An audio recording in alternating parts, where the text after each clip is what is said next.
Hello guys. आज हम एक ऐसे हार्मोन के बारे में डिस्कस करेंगे जिसके इम्बैलेंस हो जाने की वजह से हमारा वेट लॉस अफेक्ट होता है। कहीं ना कहीं हमारा वज़न रुकने लग जाता है या उसमें हम चैलेंजेस फेस करना स्टार्ट करते हैं और फिर हम ये सोचकर या तो डिप्रेस हो जाते हैं या फिर परेशान होने लगते हैं कि मैं तो सब कुछ सही कर रहा हूँ या मैं तो सब कुछ सही कर रही हूँ, फिर क्यों मेरा वज़न नहीं कम हो रहा या क्यों मेरा वज़न रुक गया है। ये एक थॉट हम सभी के माइंड में होता है। आज मैं आपको बताने वाली हूँ कि एक ऐसा हार्मोन जो कि इम्बैलेंस हो जाने की वजह से या बढ़ जाने की वजह से हमारे वेट लॉस जर्नी में एक हर्डल का काम करता है और वो होता है हमारा कॉर्टिसोल हार्मोन, जिसे हम स्ट्रेस हार्मोन के नाम से भी जानते हैं। ये एक ऐसा हार्मोन होता है जो किसी भी स्ट्रेसफुल सिचुएशन में हमारी बॉडी अपने फाइट और फ्लाइट रिस्पॉन्स के बाद रिलीज़ करती है। कभी भी कोई सिचुएशन हो, फॉर एग्जांपल मान लीजिए कि कोई ऑफिस वर्क लाइन जो डेडलाइन है वो हो सकता है, या फिर कोई पर्सनल लाइफ चैलेंजेस हो सकते हैं, बिजनेस लाइफ चैलेंजेस हो सकते हैं।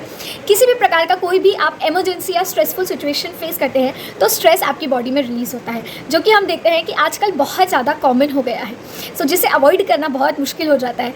उस केस में हमारे बॉडी में ये हार्मोन रिलीज़ होता है और स्टडीज़ का कहना है कि अगर कंटिन्यूसली ये हार्मोन रिलीज़ होता है ऑन डेली बेसिस या बहुत लंबे समय तक अगर कॉर्टिसोल हार्मोन बॉडी में रिलीज़ होता है तो उसके हमारी बॉडी में बहुत सारे नेगेटिव इफेक्ट्स होते हैं। जैसे कि कॉर्टिसोल हार्मोन हमारे बॉडी में ग्लूकोज लेवल्स को बढ़ा देता है हमारे ब्लड स्ट्रीम में, जिसकी वजह से हमारा फैट और कोलेस्ट्रॉल बढ़ने के चांसेस बढ़ जाते हैं और एज रिजल्ट लंबे समय तक अगर ये चलता है तो हमारे बॉडी में टाइप 2 डायबिटीज़ होने के चांसेस भी बहुत ज़्यादा बढ़ जाते हैं। ये जो हार्मोन होता है, अगर क्रॉनिक रिलीज़ होता है इस हार्मोन का, तो ये हमारी बॉडी के लिए बिल्कुल भी सही नहीं होता। और रही बात वेट लॉस की, तो जब कॉर्टिसोल हार्मोन हमारे बॉडी में ग्लूकोज लेवल्स को बढ़ा देता है तो वो हमारे बॉडी में फैट फॉर्मेशन को भी बढ़ा देता है और उस सिचुएशन में जब आप वज़न कम करने की कोशिश कर रहे होते हैं तो आप मुश्किल महसूस करते हैं, क्योंकि बॉडी जो है बहुत दो चीज़ों से डील कर रही होती है ना। एक तरफ से आप फैट लूज़ करने की कोशिश कर रहे हैं और दूसरी तरफ से आपकी बॉडी में फैट फॉर्मेशन का काम हो रहा है। इस तरीके से जो ये हार्मोन है ये हमारी वेट लॉस की जर्नी को थोड़ा सा मुश्किल बना देता है।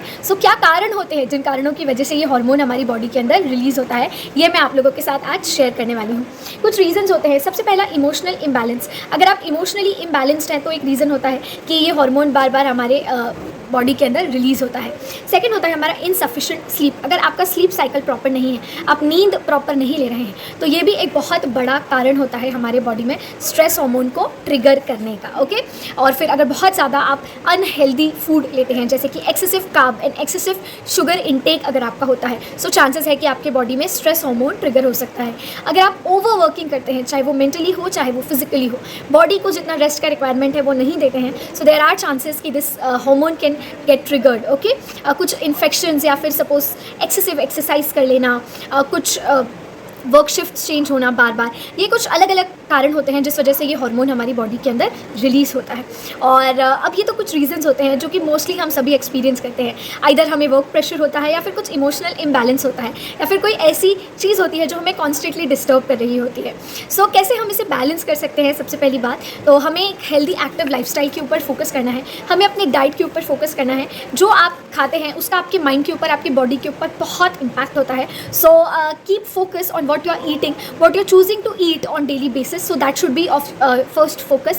Second है अपना रूटीन और अपने शेड्यूल को प्लान करना, जैसे कि आप प्रॉपर नींद ले रहे हैं या नहीं, आप फिजिकल एक्टिविटी के लिए टाइम निकाल रहे हैं या नहीं, आप अपने माइंड को रिलैक्स करने के लिए कुछ कर रहे हैं या नहीं, ये सब बातों पर ध्यान देना बहुत ज़्यादा ज़रूरी हो जाता है। फिर उसके बाद में मेडिटेशन करना, म्यूज़िक को सुनना, कुछ ऐसी चीज़ें करना जो दिन भर में आपके स्ट्रेसफुल एनवायरनमेंट में भी आपके माइंड को रिलैक्स देने के लिए हेल्प करें। ओवरऑल अगर इसको मैं सम अप करना चाहूँ आपके लिए तो मैं बोलूँगी, अगर आप एक हेल्दी एक्टिव लाइफस्टाइल को फॉलो करते हैं तो आप इस हार्मोन को बैलेंस कर सकते हैं और अपने वर्क के साथ, अपने बिजनेस के साथ, अपने जो भी छोटे मोटे चैलेंजेस हैं उनके साथ आप स्वस्थ रह सकते हैं। और अगर आप जानना चाहते हैं कि किस तरीके से आप एक हेल्दी एक्टिव लाइफस्टाइल को डिज़ाइन कर सकते हैं अपने रूटीन के अकॉर्डिंग, उसके लिए आप या तो हमें DM कर सकते हैं इंस्टाग्राम पे या फिर आप हमें मेल भी कर सकते हैं। Thank you so much everyone and get educated about your health because that is very important and all the best for your weight loss journey.